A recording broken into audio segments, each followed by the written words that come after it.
Kevin Stefanski announced, no surprise, that Dillon Gabriel, guys, will be the number 2 quarterback. Shedeur Sanders will be the 3. He will likely dress on game day as the emergency, which is the way things are done these days. Then there are only 3, Joe Flacco being the starter, because yesterday, Charles, Kenny Pickett got dealt to the Raiders. This deal made too much sense for both teams. All right, so the Cleveland Browns have officially named rookie quarterback Dillon Gabriel the second-string quarterback behind Joe Flacco to start the season.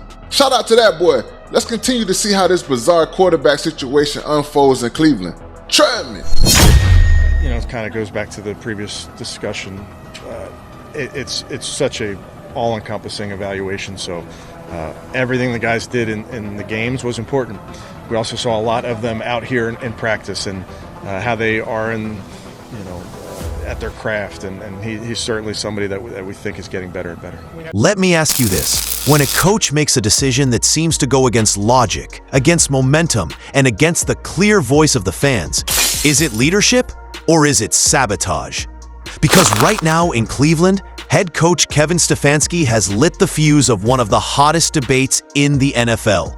Instead of elevating Shedeur Sanders, the rookie quarterback with undeniable charisma and sky-high potential, Stefanski has named Dillon Gabriel the QB2. And trust me, this isn't just about depth charts. This is about power, politics, and ego, all colliding on one field.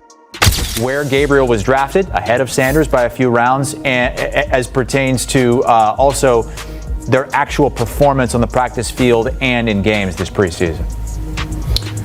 I think that Dillon Gabriel's performance on the practice field and in games confirmed the priors for the Cleveland Browns. They valued Dillon Gabriel as a better quarterback prospect than Shedeur Sanders, as evidenced by drafting one in the 3rd round and one in the 5th round. But they still liked Shedeur Sanders, as evidenced by doing the very rare thing and drafting a quarterback 2 rounds after already taking a quarterback when they already had a couple on the roster, right? And Joe. Now let's break this down. Sanders, a 5th-round pick who already carries the poise of a veteran, wasn't just competing, he was outshining expectations. His ability to extend plays, read defenses, and energize teammates was making waves across the league. Yet Stefanski, instead of riding that wave, anchored it. He chose Gabriel, who many describe as safe, vanilla, predictable. It begs the question, why? I'm sickened and I'm saddened. By the way, Shedeur continues to be treated in the National Football League, now by those sorry-ass Browns and sorry-ass Kevin Stefanski. Think about it. Coaches often claim they want leaders, playmakers, innovators. But when those qualities come wrapped in swagger, confidence, and star power, suddenly the tune changes. Suddenly, it's about system fit and safer options. What we're seeing here is not football strategy, it's fear. Stefanski is playing chess, but instead of going for checkmate, he's trying to keep his pawns lined up neat and tidy. And in doing so, he's ignoring the piece that could turn the entire game, Shedeur Sanders. That to me is the real sabotage.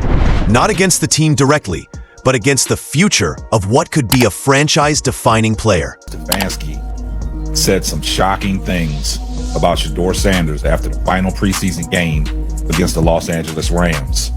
And we saw that game take place, and we saw Joe Flacco started out.